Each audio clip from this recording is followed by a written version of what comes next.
Good evening. Welcome to the January meeting of the Fauquier County Special Education Advisory Committee.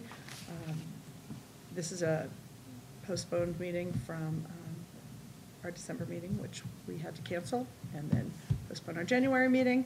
I want to welcome everyone who's here and everyone who is tuned in on our live stream.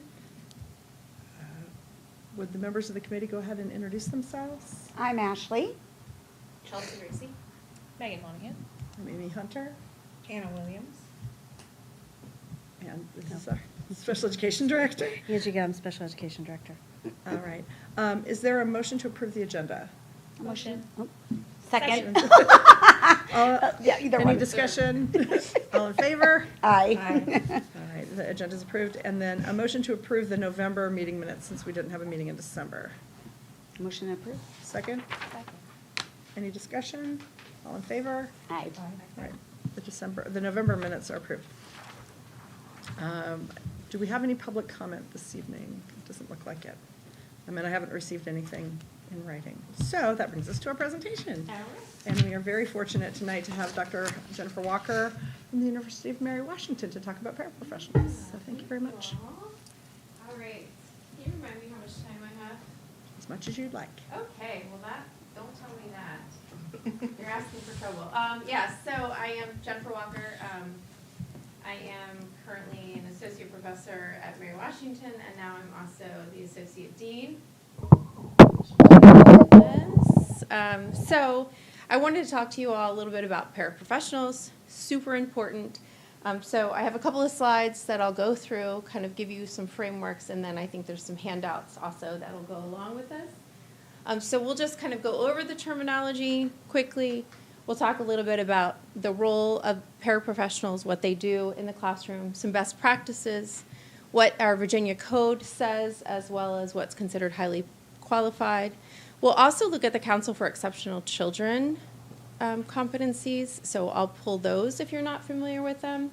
And Everyone then has a copy of what the future holds and kind of some more resources. So this is something that is currently active in our legislation, and one of the slides I'll show you a little bit later just shows how important paraprofessionals are seen from the state perspective because they are investing at this point.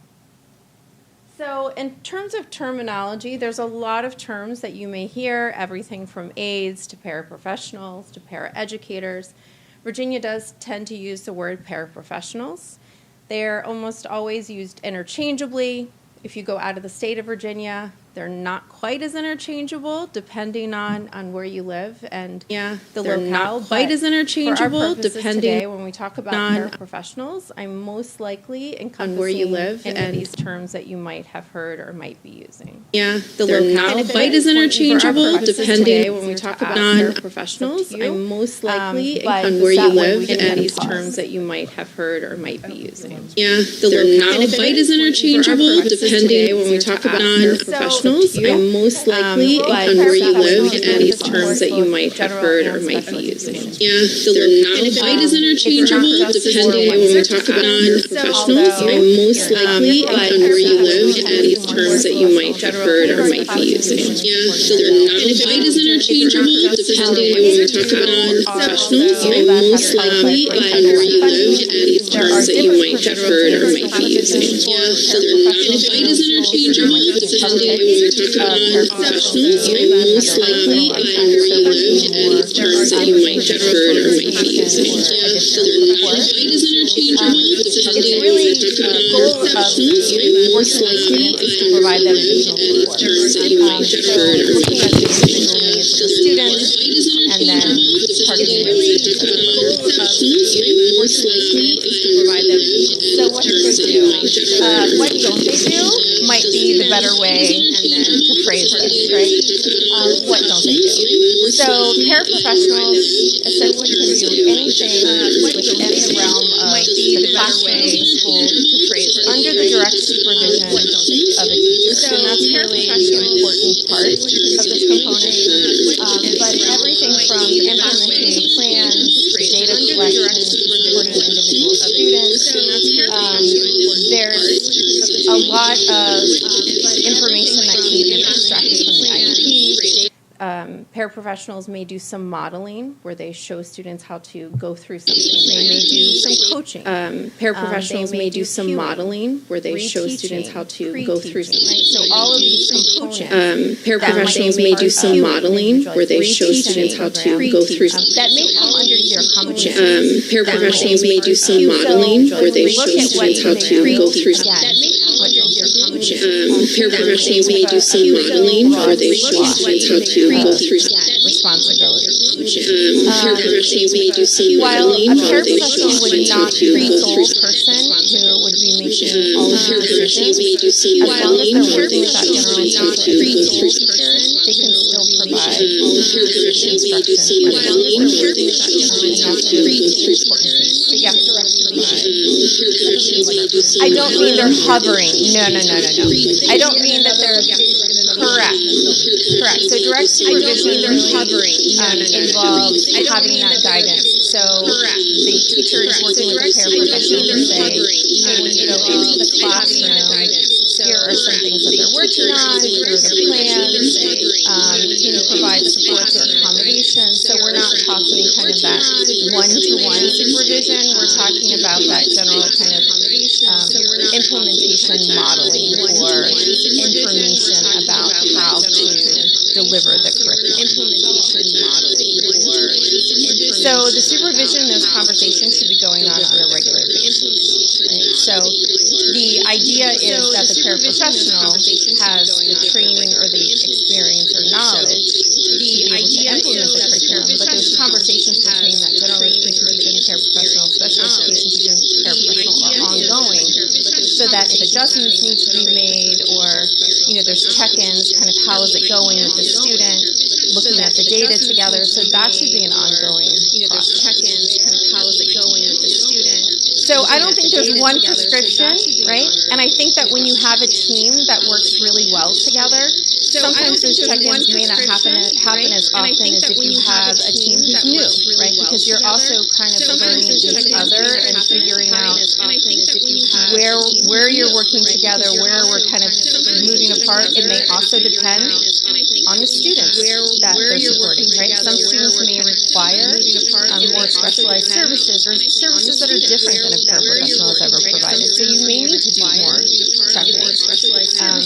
Personally, I've worked with a paraprofessional who was a retired teacher, and I felt like she knew more than I did some days. So sometimes I felt like I needed to check in with her, right? So it goes both ways, and it's not prescriptive, as long as there's that line of communication. Right? So it goes both ways. And it's not prescriptive. Yeah. As long as there's that line of communication. Right? So in traditional co-teaching models, so when we look at the research on co-teaching, if we look at some of the big people in co-teaching, they really talk about 3 components, and now really it's 4 components, and that's that co-planning, co-teaching, co-assessing, and now there's a 4th component, co-reflecting. Unfortunately, the nature of a paraprofessional's job really does limit them sometimes to opportunities to do the planning or to do that full-on co-assessing together. They're not necessarily going to be taking home papers to grade like a general ed special education teacher would, right? So that co-planning and co-assessing piece, kind of as a paraprofessional, we don't see that quite as much as if we had a general ed and special ed teacher working together. If we had them working together, we would expect to see all these components. But with paraprofessionals, we don't always have that front and back end. Now, that isn't to say that a paraprofessional shouldn't know what's happening in that classroom. They should still be privy to the plans, they should be part of it, and if the planning is happening during the day, they should be part of that to the greatest extent possible. I know sometimes planning happens during specials or other events, and sometimes paraprofessionals are pulled in different directions. But to the greatest extent possible, they can be part of the planning and certainly make the delivery of the instruction and the accommodations a lot more streamlined. But we don't always see this kind of beginning and end piece when we talk about paraprofessionals. I wanted to also kind of point out that when there is teacher-planned instruction, right, we want to make sure that the paraprofessionals are also, they have access to those plans. So if they're not in the planning meeting, they can at least see that.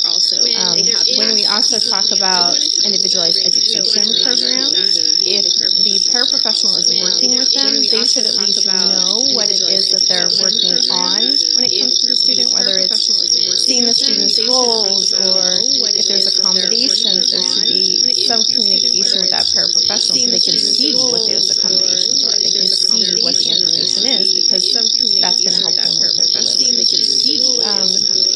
I mentioned before about the different roles that they can take. So when we look at co-instructing, again, I want you to think about that a little bit more broadly than just like, I'm going to deliver this lesson today because that may look different. Again, it may be that the teacher or the paraprofessional is sitting with the student and they're scaffolding the assignment for them. The rest of the class may be working through something and the paraprofessional is breaking it down for an individual student. So it's chunks. They can look at it piece by piece. They may be doing the modeling, like I mentioned before.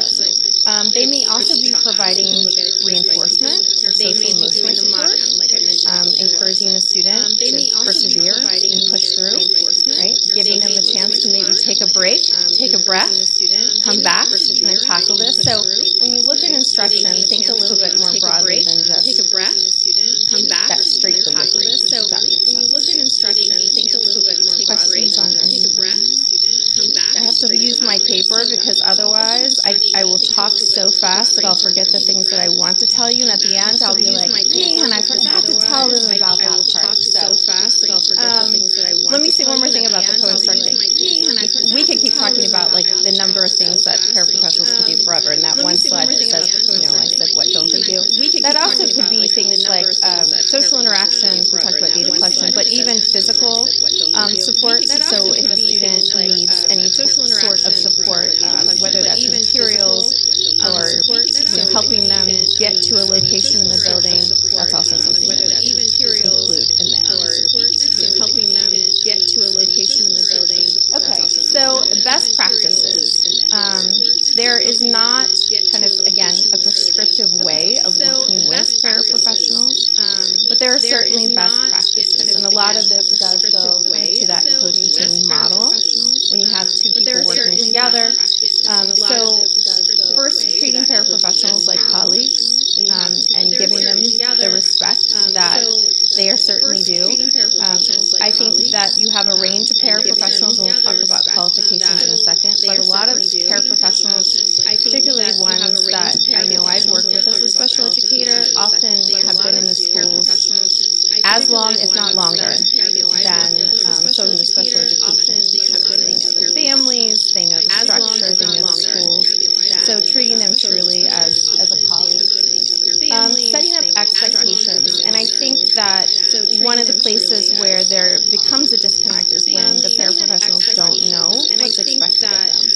So making sure that there's conversations happening between not just the general education teacher and the special education teacher, but as like a triangle, especially for supporting special education students, having everybody in that group understand what the expectations are.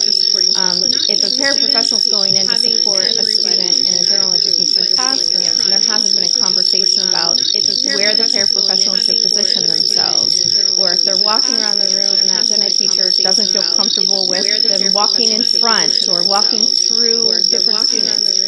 Every teacher has their own kind of flow, right? So having that conversation about what is expected in this classroom and with each of the students.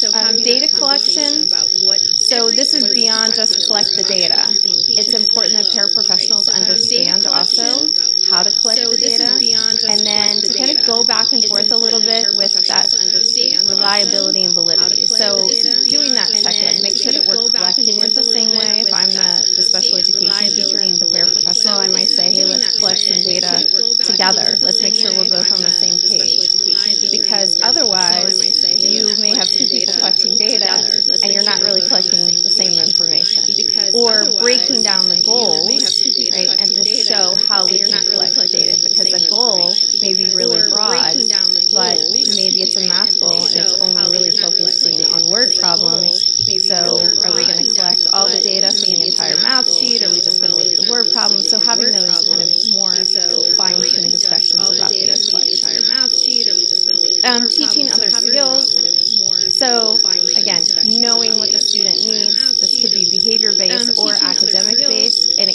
also be organization.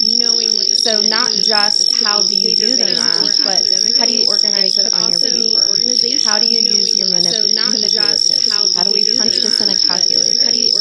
All of those kind of next steps and making sure that the paraprofessional who's working with the entire classroom knows what's available as well as how to utilize all those different strategies. Appreciation, obviously. It's not an easy job, and the reality is the pay isn't always great. So really demonstrating appreciation for them and listening. So listening to their comments and concerns.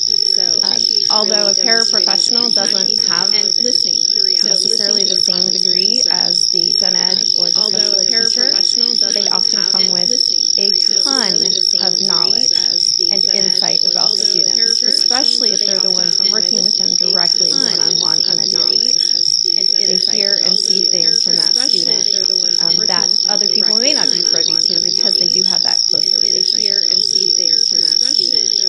Questions here? Okay. So here's what Virginia Code says. This has changed through the years. The age has actually gone down. You see this with substitutes too. It used to be there was this bar. You had to have be 21 years old and college graduate. And over the years, you've kind of seen this drop a little bit. I don't have to explain to you what's happening all over the place in schools. But so at this point, you have to have a high school education or GED, be 18 years old. Typically, they ask that you have 2 years of experience working with children, and I know for our teacher candidates who are coming to college, oftentimes they've been part of summer camps or different sports that they've coached, or they've been part of the high school programs for Teach for Tomorrow.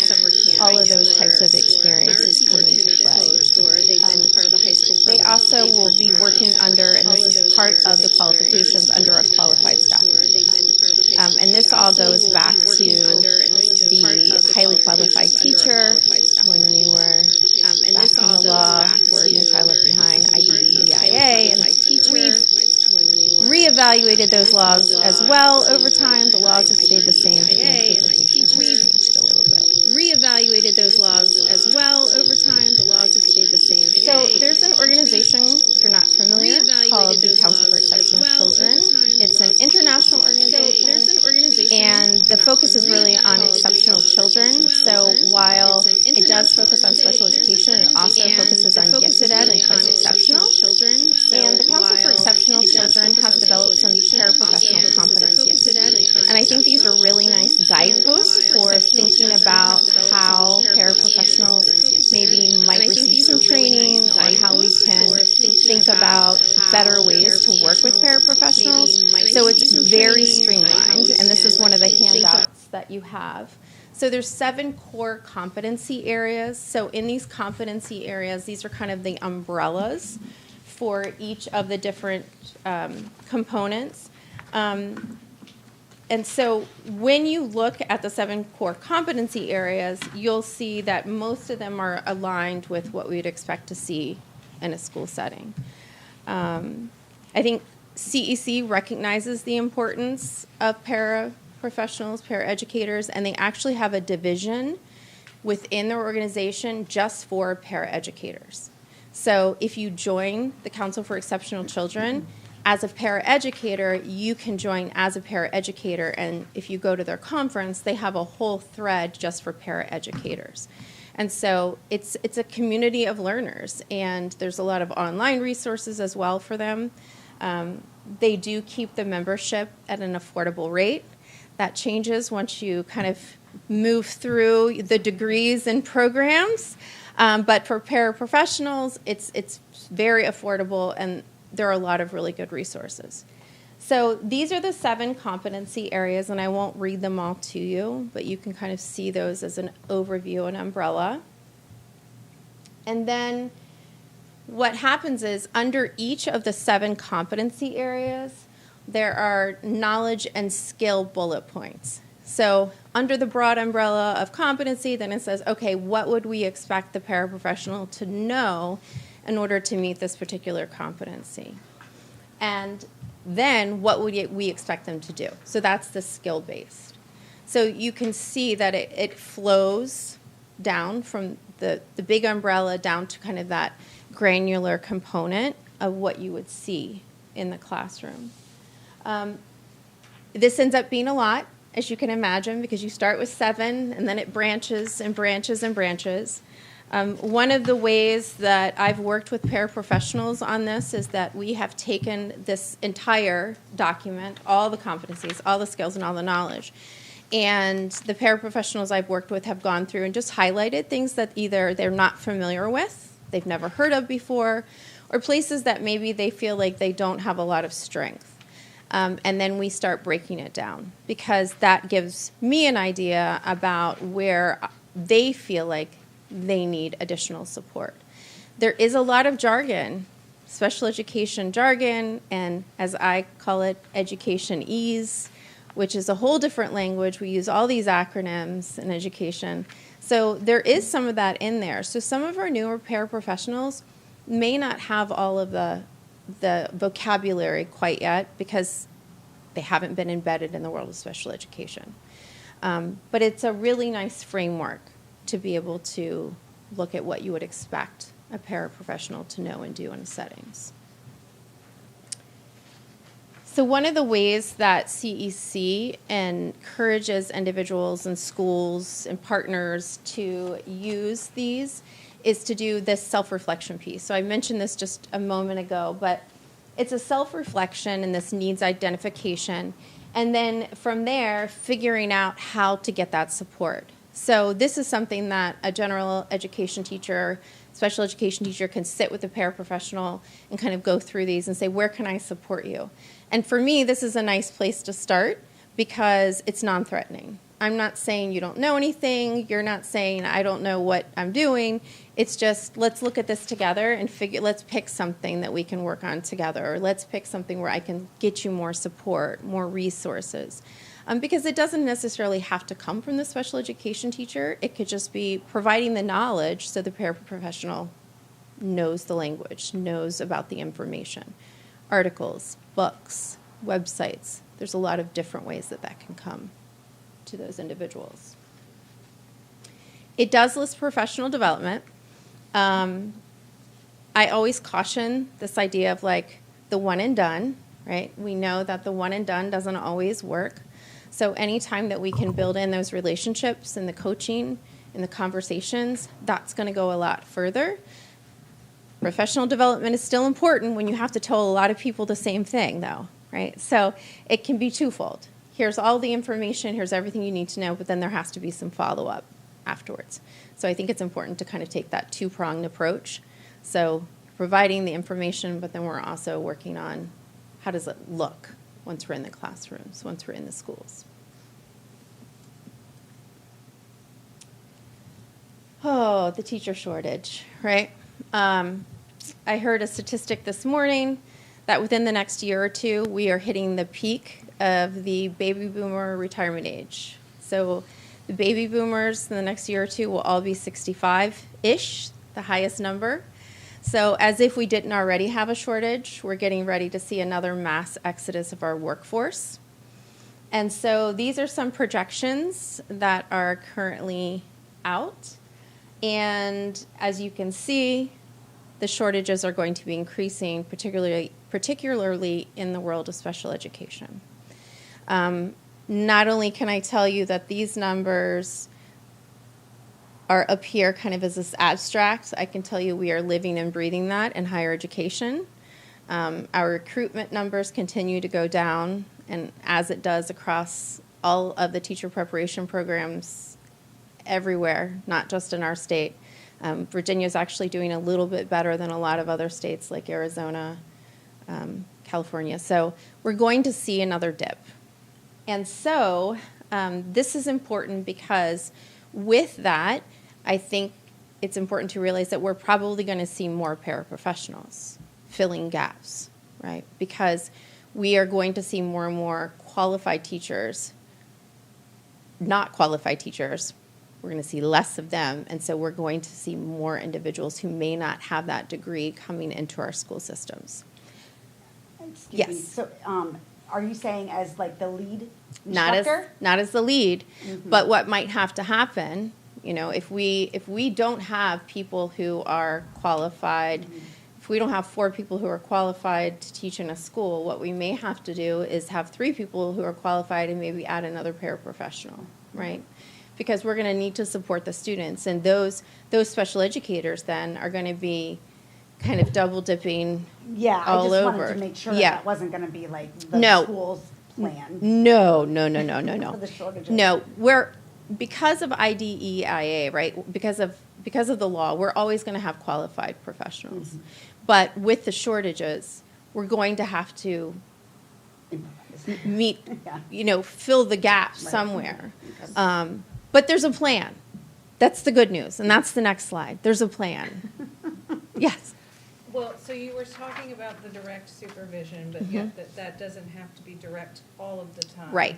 And so if you had 3 teachers and a paraprofessional, would that paraprofessional be in a classroom by themselves?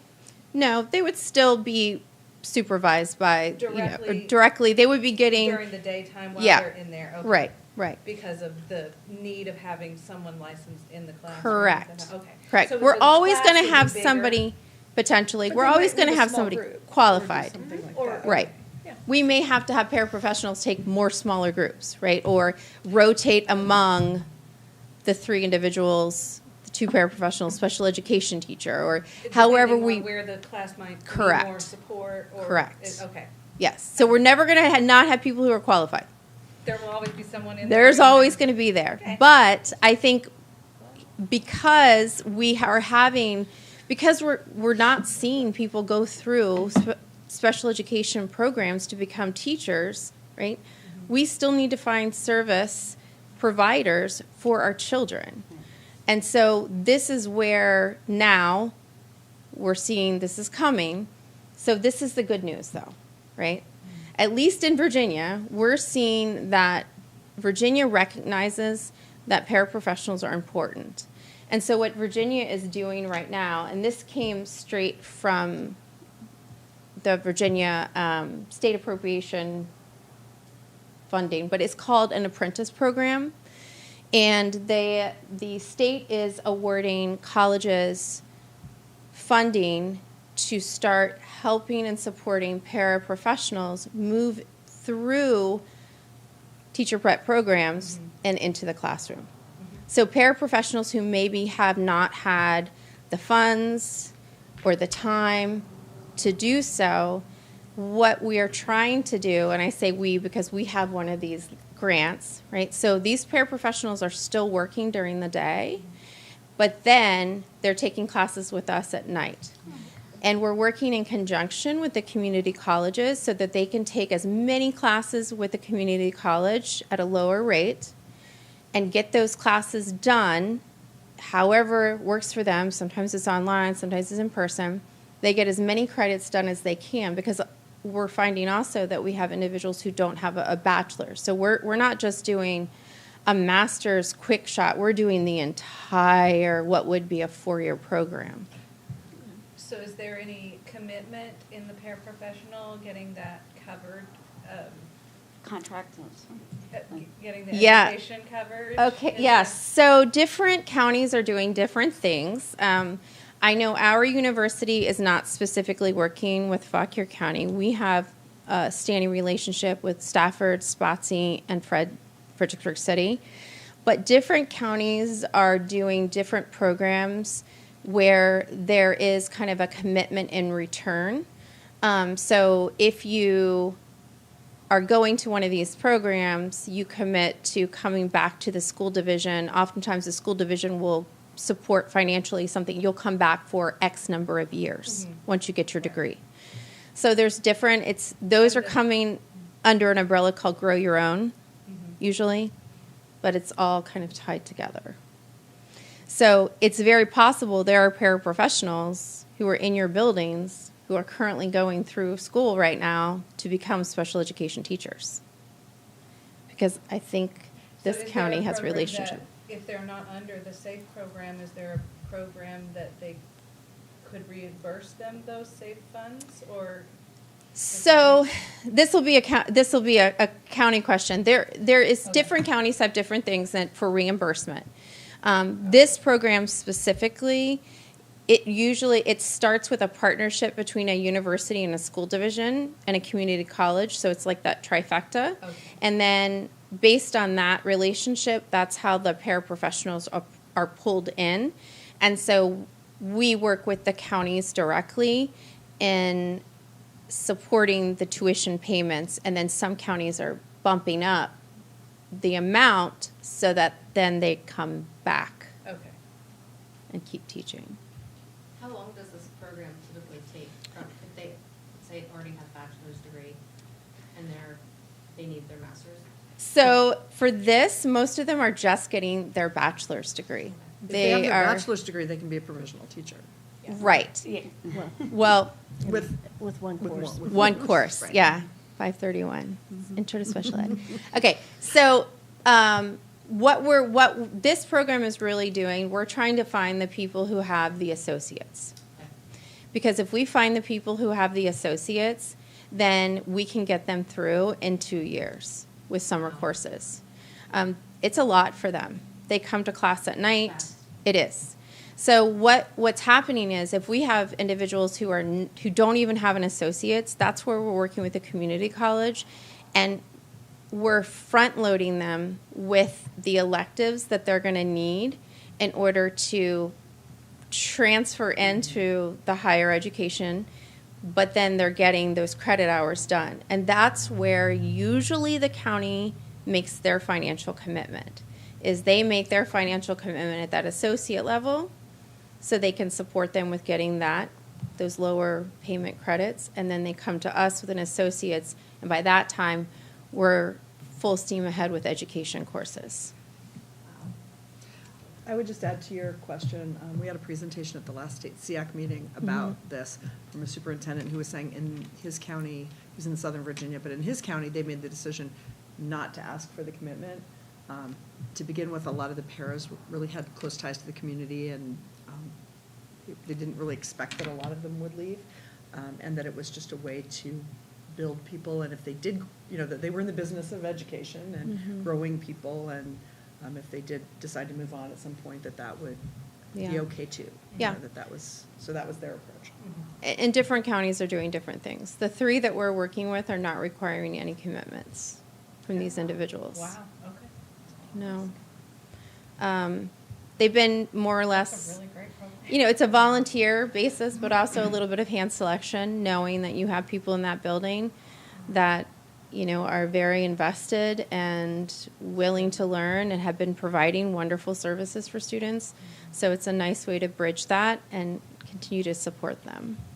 It also, I'm assuming, probably depends on the locale too. Because like with Fauquier, you have a really significant chance of losing them to Prince William or Loudoun, which, pay scales due to taxes are Yes. much higher there. So Yeah. that's also into consideration, right? Fauquier has to probably look at that very carefully and would probably want to require that commitment, Yeah. I'm assuming, because they could drive 15 minutes and be in Prince William County where the pay scales are significantly different. Whereas Yeah. in more rural, well, we are rural, but like even more rural southern communities, they're not as transient between those lines.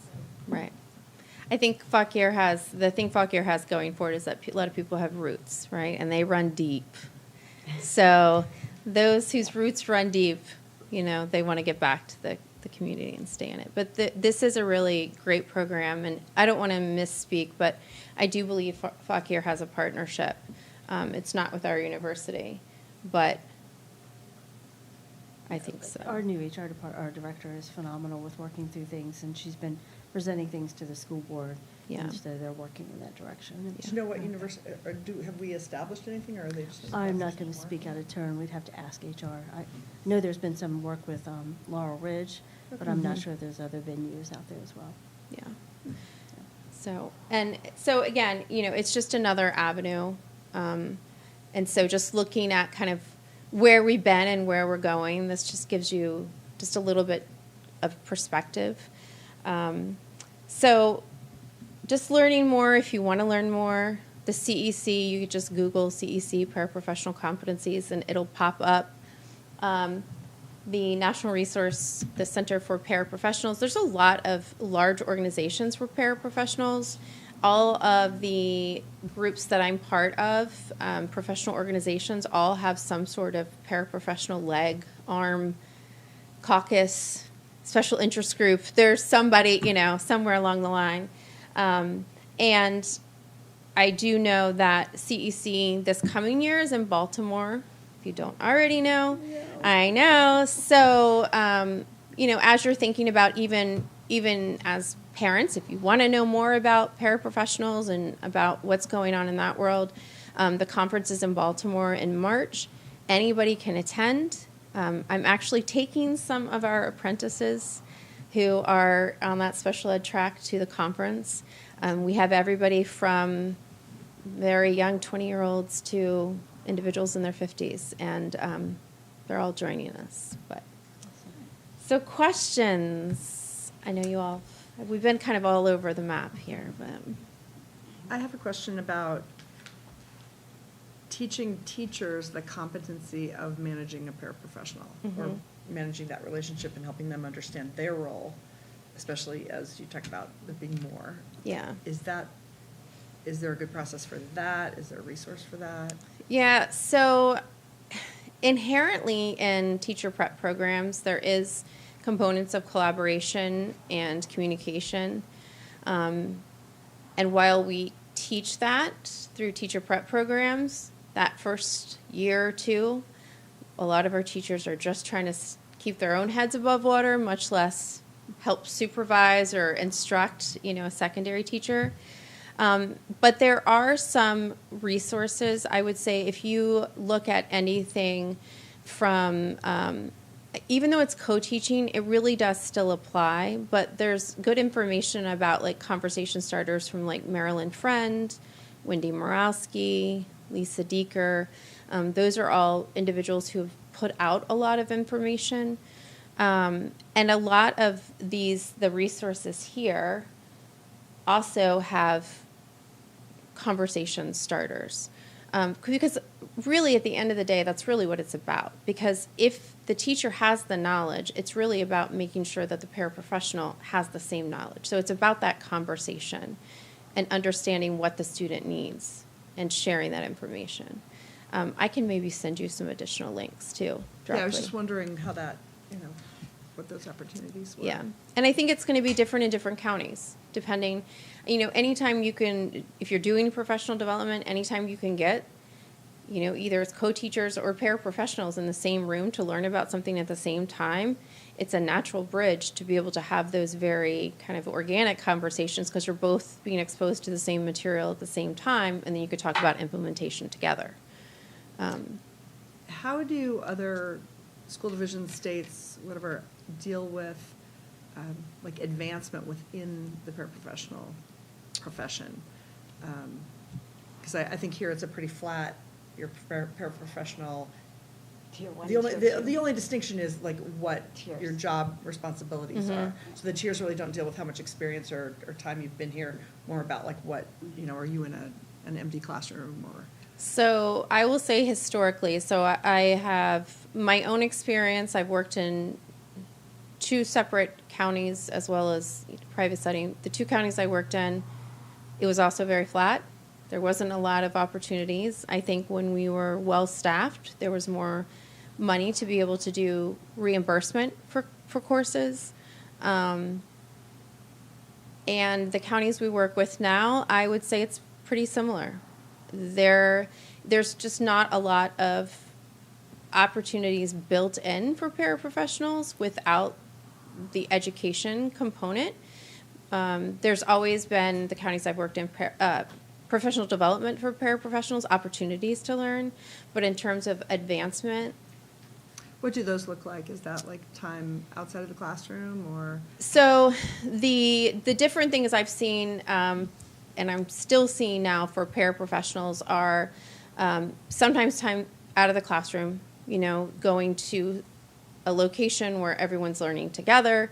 I've also seen it where teams are going together to learn about implementing, a new program. And it's especially with programs that require fidelity. So if you're not implementing something correctly, you're not going to get the results that you're supposed to be getting.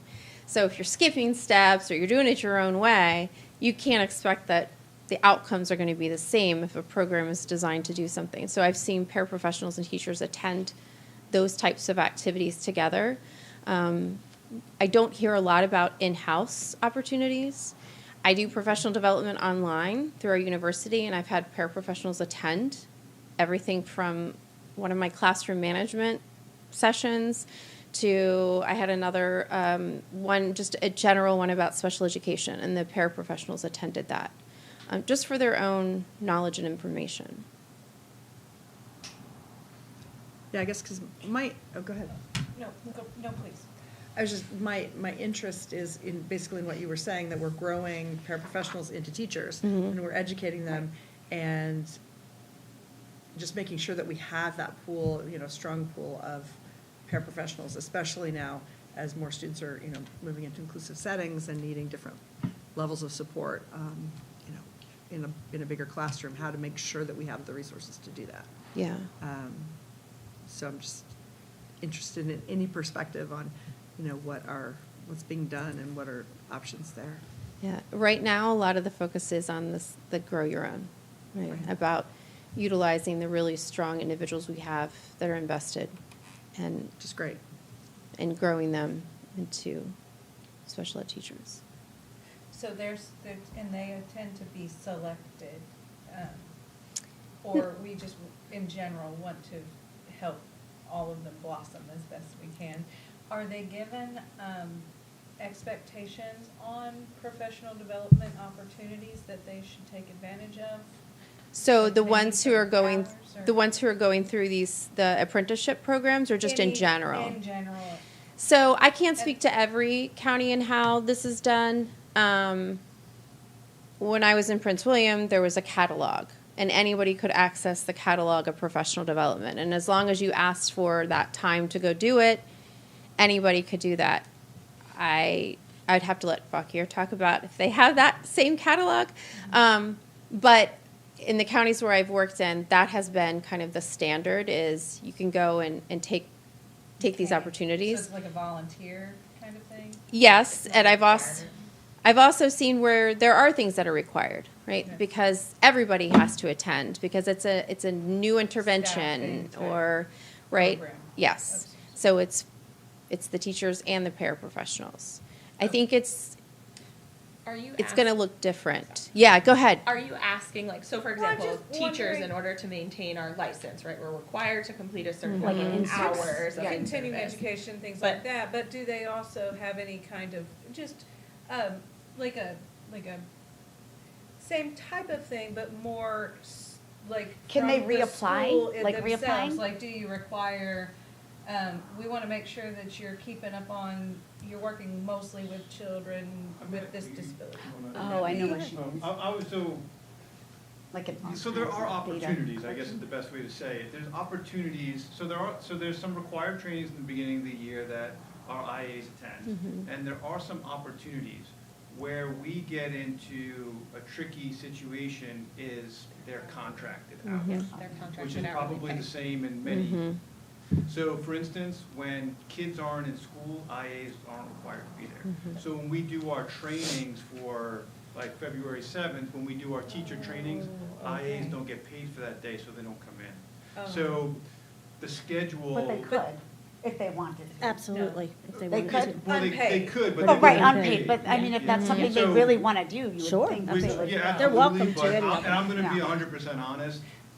And, Would you know, go? and I mean, maybe people would you have different go? experiences, but it's very rare to get people to do things without paying them. in Oh, this that's country. Absolutely. I mean, that's just the way that, People and I don't have blame lives. people, right? Yeah. Right, you should be so- there Well, for your and they often reference. have their own children that Sure. the kids aren't in school, So- so they need to be. I have a kept up. question. And we do provide some opportunities, so if we are seeing some things that need to be addressed, and it's a group, like you've got special education teachers, you have instructional assistants, if we're starting to see some things that aren't going well, we will take people out of our office who have the strengths and the skill sets, and we will do our best to train them during a time that we can get them together. It might be the last part of a end of the school day. It might be if we've got a common planning and we can cover for others, we'll have them there. So if we're seeing those great needs, we will find the ability to do that. But to actually, they're welcome to come to any. We have course catalog. They're welcome to any of those.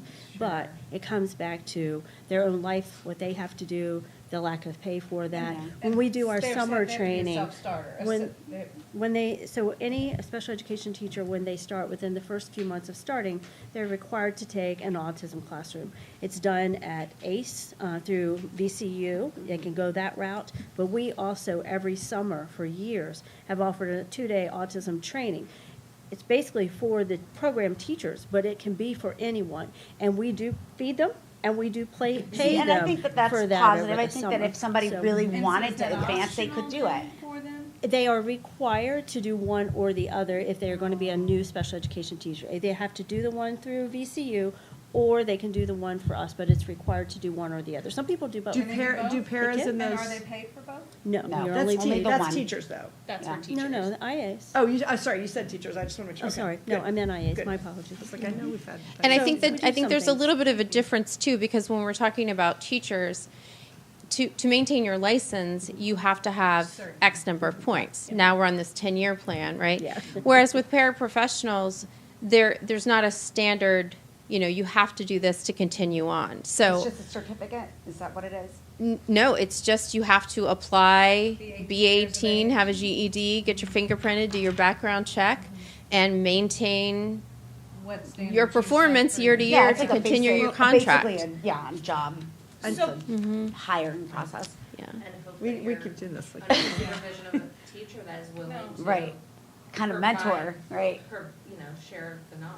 Yeah. Well, I just know that paraprofessionals can be one area where we may have some, people may come in and then come out. They may not stick around as long. Very true. And some of that may be because they don't have it's a hard job. Right. Yeah. And it takes a lot of skill and learning. And so I was just kind of, And I think for some of them, it's just a natural step in their process. Process, We have some young absolutely. paras who come and do And it's this, a- and then they go do something else. and it's that's- a great start for anybody who wants to go into education. Right. I have a question. The program, the teacher-owned program, you talked about the federal grant money and what you guys are doing on like you're working with the local schools, you're doing things with the colleges, like the community colleges. Yes. Out of curiosity, because I know you guys are typically doing like the associates and higher, right? Is there opportunities for growth for the paraprofessionals, like, let's say, once they get their bachelor's? Could they reapply and potentially go in for like their master's? Would there be that type of, because I was thinking about what you were saying with bridging that gap between the advancement, Is that something that they could do, like? Yes. Reapply? Okay. Absolutely. That's cool. I know that the state of Yeah. Virginia has a program for like a cohorts of paraprofessionals that they did. This year, they had 5,000 slots or 3,000 slots, something like that, and only 400 people Oh. volunteered. And my first thought was exactly what we were just talking about. If they're not getting paid for it, why would they, why would they spend all that extra time doing it, especially if they don't get a degree at the end of it, which they Right. would with the other piece. So I think that was something that the state was going back, and I know the state Seac is looking at, and I believe that's a conversation that's part of the budget conversation, is if you want paraprofessionals to have that opportunity, Yeah. then there needs to be some money Incentives. to make that happen. And Right. I'm sure all districts are in the same situation. Like, there is no extra money, folks. So Yeah. just offering it for free isn't necessarily going to solve the problem. So it'll be interesting Yeah. to see what happens with that. It's definitely, everything goes back to resources, right? If we lose that many teachers, though, won't we have more money? Oh, good point. That is I mean, not. that makes sense. We don't want that to happen. The grim That's not the prediction. solution. No, but the grim Scary. prediction was that we wouldn't So where have does the them. money go? In a slush fund? Like, where is it? All right. So somebody's getting into budget conversations. All right, thank you very, oh, go ahead. Did So you I have just a wanted to question? add one other thing, like, oftentimes too, administrators are very willing to work with teacher teams to bring in a sub for a few hours to be able to like meet together and plan together and support the paraprofessional. I've done that already this year with the team that works in my classroom. So as long as they like communicate with administrators, I've never worked with one that said, no, we can't figure out a sub so that you can learn to do your job better. Right. So they're generally like very supportive of that as well. I would echo that. Yeah, and I think sometimes, I mean, you know, just like a co-teacher situation, you don't always find your perfect match. There's an analogy that co-teaching is like a marriage, right, where you start dating and then you kind of move into the engagement, right? It's the same thing with paraprofessionals. And so knowing that sometimes a teacher and a paraprofessional might not be a good match, and having that option to maybe move around or switch or whatever that may be. I think once you have a really good team with a teacher and a paraprofessional, it almost is a machine that works, you know, completely on its own. And I think the kids definitely benefit from that. I know I've seen kids benefit from just exceptional paraprofessionals who want to be a paraprofessional. They have no desire to be a teacher and grade papers and plan. And they like their days off. And, you know, and so finding that match is really important sometimes too. Is that an option to reach out to retirees who may want to just Oh, I see. Yeah, just kind of skeet through a little bit. not get rid of their total routine yet, but have a few more years? I mean, I would think, I mean, unless they don't hit that Social Security like overage, but that's one of the paraprofessionals I worked with was a retired teacher. Would the schools be willing to work with that? We hire anyone who's.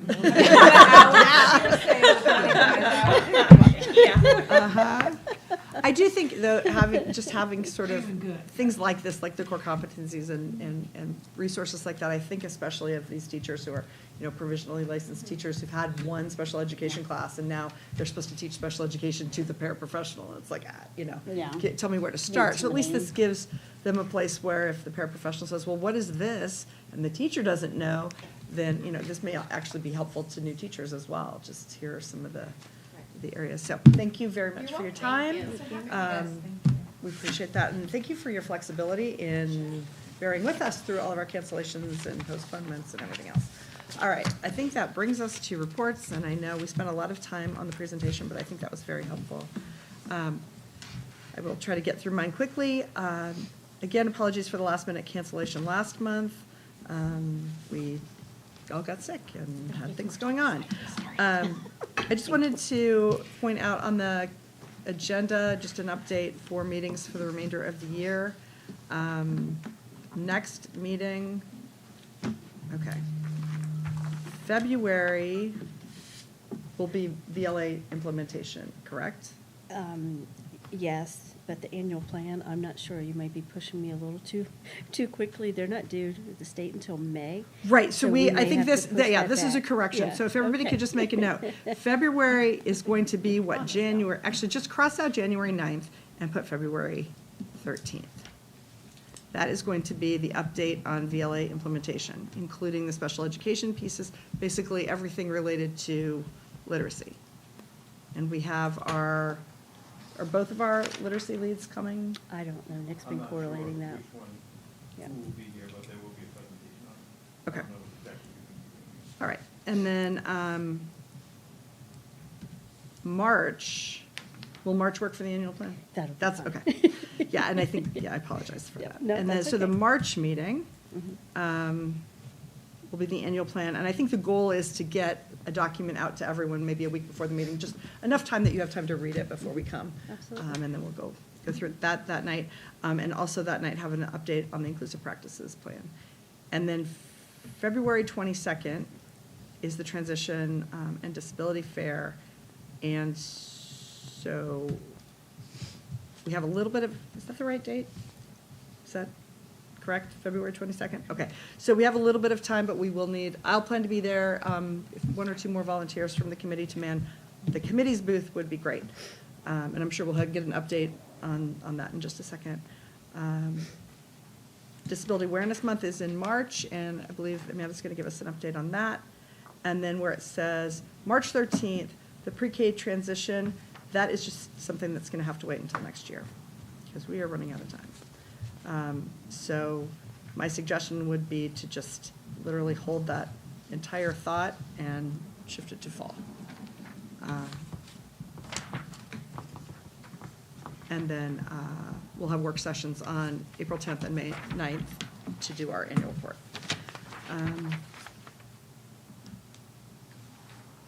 Disability Awareness Month, again, Amanda's going to give an update. I had mentioned this book before, but I didn't have a copy with me, so I just wanted to show this to the committee.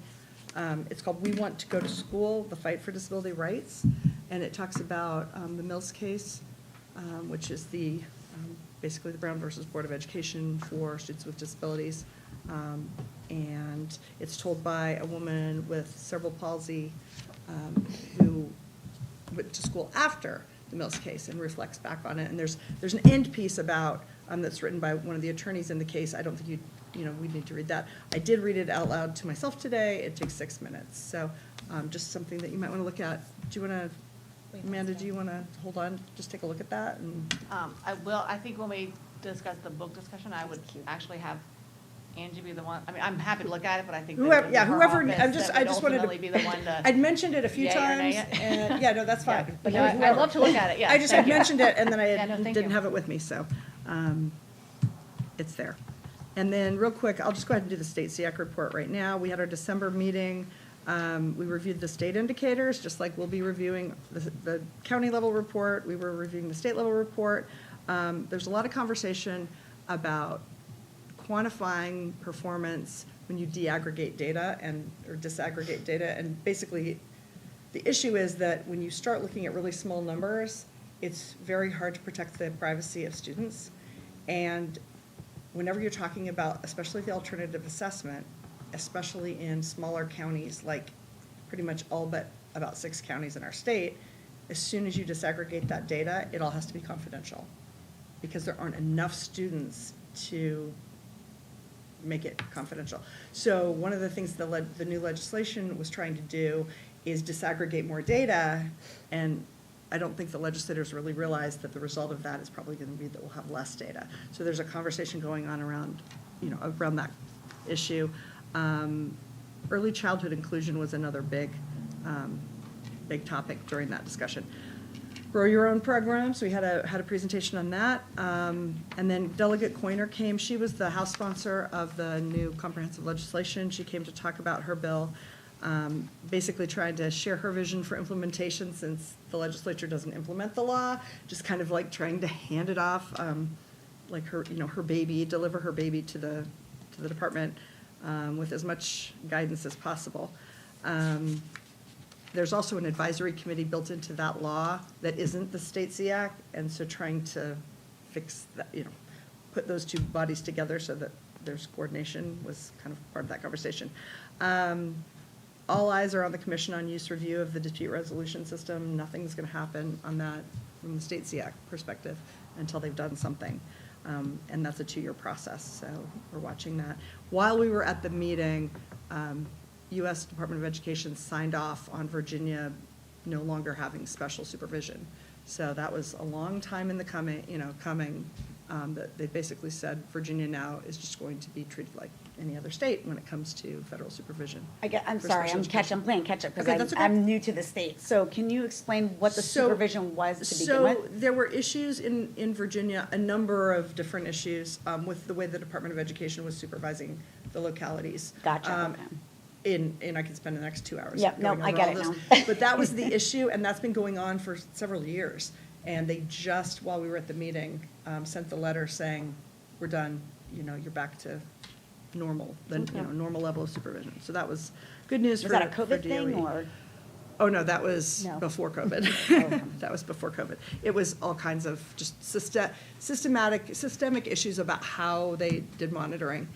Like, one of the outcomes was now they monitor each county on a cycle basis. So they don't just wait for something bad to happen. They actually are proactively monitoring.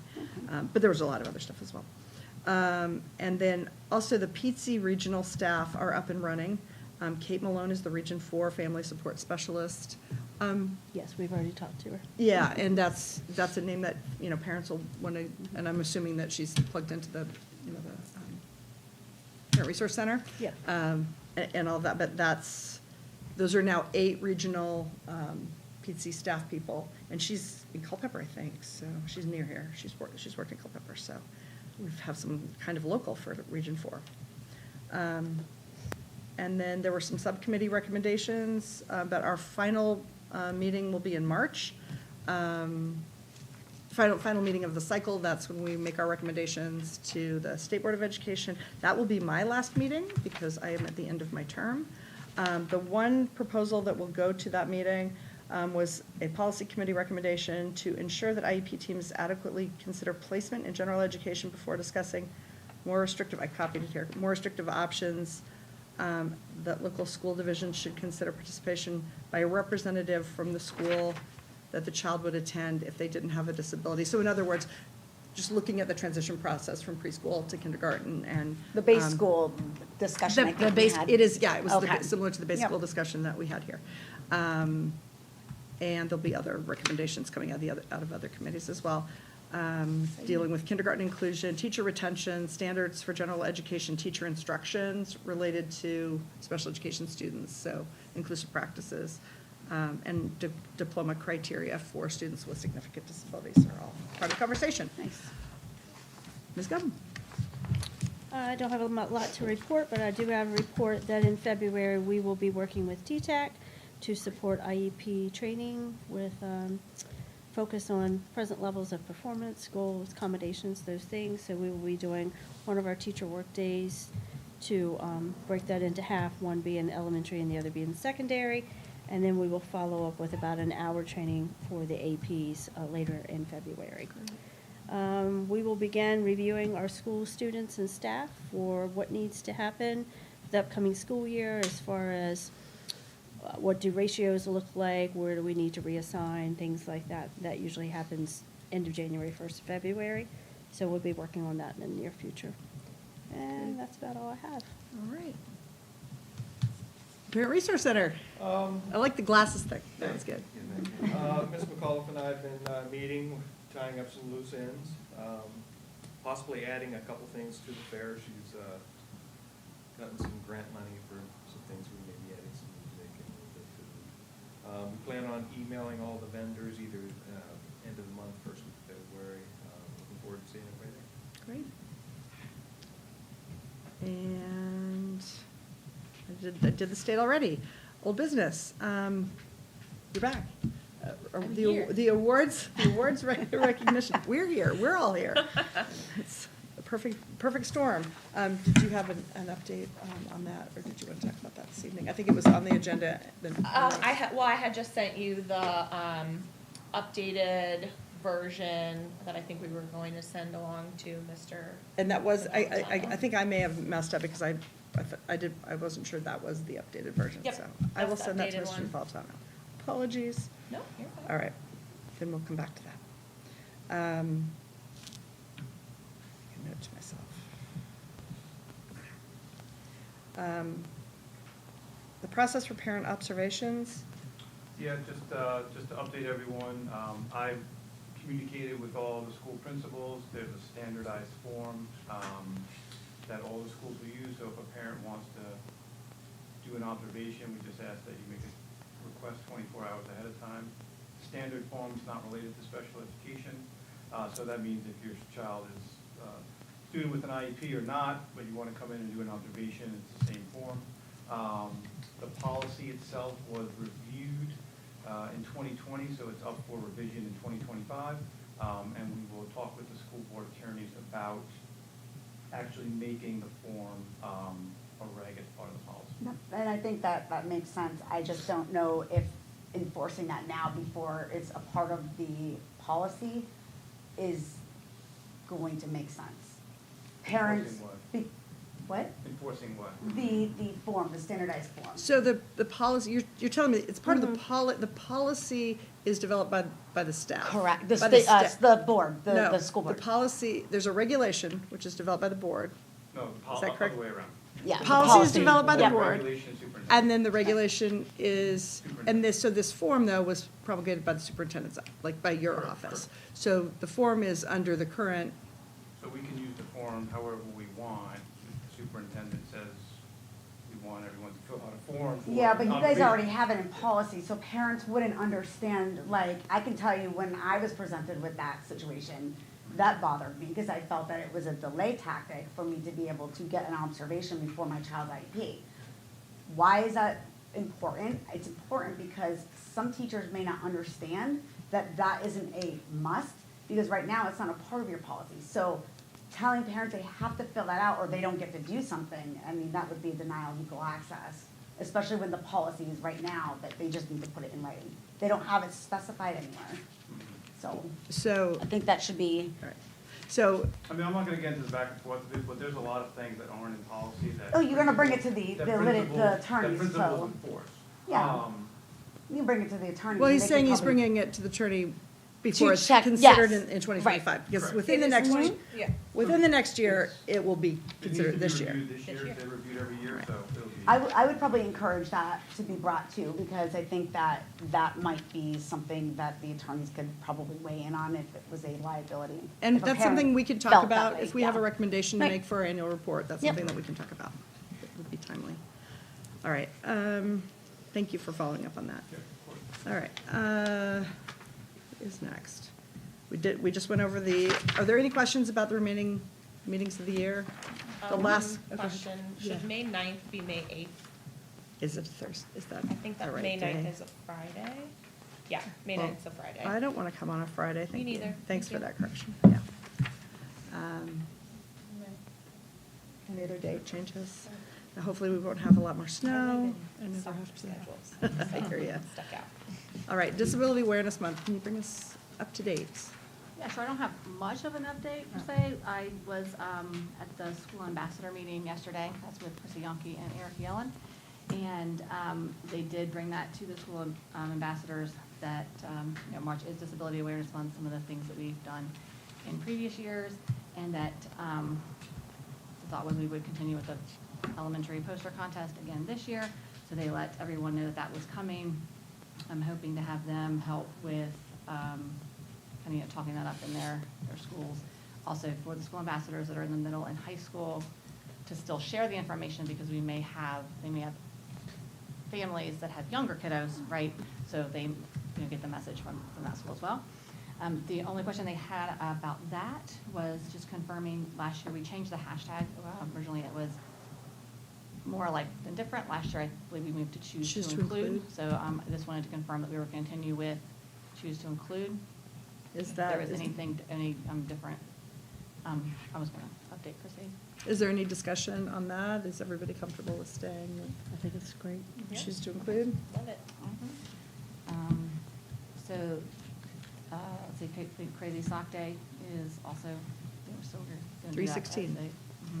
as a. No, not 3/16. 21. Yeah, I was saying, I was like. 3/16 is my son's birthday. He was born on the 16th, and then we had our So there's first still that. Crazy Sock Day on that the was gonna- 21st. Something we wanted to do across the county. I think Angie, the special education office, helped promote that last year.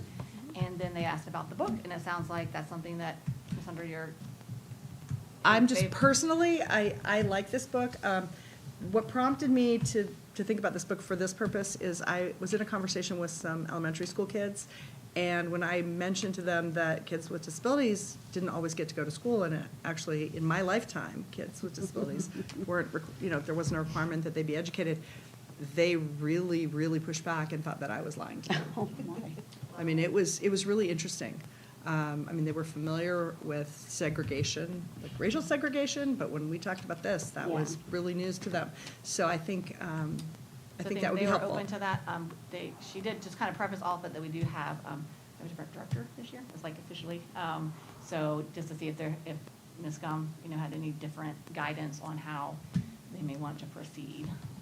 If you had any input, but that we have the book, and if you had a suggestion, I was going to ask for that, and then to be shared with Ms. Gum in her office, so they could, she and supervisors could maybe take a peek at that, and then see if you wanted to have Definitely. someone read it, as they did last year with all of the elementary schools, and then how that might look. I know last year, I think a copy was put into all of the elementary school libraries. Yeah, this is Again. definitely talking about the court case, so it's definitely kind of that process they went through in order to make that happen. So it's more of a kind of a history thing than I think it's it's more appropriate for the full range of, like, upper elementary as well, and even middle schoolers. Unfortunately, the art is more little kiddish, but the content is definitely appropriate for middle schoolers as well. So then maybe let Ms. Gum in her office read it, like, Yeah. see what they think maybe the target would be for that. One thing that Christy had kind of tossed out there was considering partnering with YAM, because that's also in March, and being able to display some of the poster entries at With- YAM, at YAM? Youth Art Month, sorry, Ah. YAM, it's YAM, yeah, sorry. So that might be something, and then in future years, working with the art teacher, we have a new supervisor, I'm blanking on her name right now, but you guys might be able to help me out, after LaDonna. Tiffany, Can't think of it. I know her face, but not her Yes. name. But that she may be open to have conversations with middle and high school if it was gonna be during March, and we had YAM as a place to display the art, to open it up to the art classes as to something that they may be able to do, since art's kind of open, preschool through, That's a really high good school. idea. So that was just an idea they suggested, but for considering for next year, we wanted to go ahead and mention it for this year to start the discussion. But I think she is happy to support and kind of move forward with initiatives with the school ambassadors with supporting, but really wanted to defer to Ms. Gum and the Yep. special education office. I'll get back with you guys as a committee. One other suggestion or question is whether there's something we can do to feature Unified, and maybe even like in media, in some kind of media conversation about what's going on in Fauquier County. It's such a positive story, and now more schools are doing Unified, and I don't know if there are any events in March, if there are any sports I know in active. February, we're doing more at the fair this year, so Dora could speak to But- that the best. But maybe something that's already, in the works or something, So but. it could be, I was thinking maybe if he's had that, if we had got some video and photos from that, and it could be shared and highlighted in one of the. Unified teams have Twitter and Facebook and Instagram pages. If you So this have shows the good stuff on at your fair, it'd be an opportunity, because Yeah. the middle schools, I think, are going to.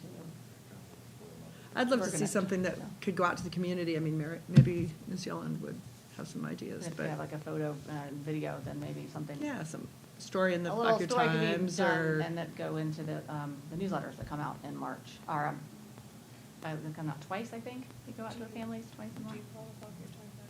Oh, the highlights? The highlights, but maybe it could feature. Well, we have, there's a media person for the county, but Mhm. just some way of highlighting that as part Mhm. of the month. 'Cause So I can it's- definitely share that with Ms. Yellen. That's an idea. Great, thank you. Just, let me know if there's anything that can do to be helpful in Oh, that the only other thing process. she asked, if you had an updated book list, you shared with her last year, and she shared it with the librarian. Oh, yeah. And I think then they shared it out with their schools. She said she didn't, if you have an updated one, if not, she will use that same list from. It's probably still a good list. Let me see if there are a Okay. couple things we could add, and Yeah, if you I will can look at email it that. to her directly, if Happy you to do want, it. then Uh, Christy Yonke. Yankee, okay. Mhm. Happy to do that.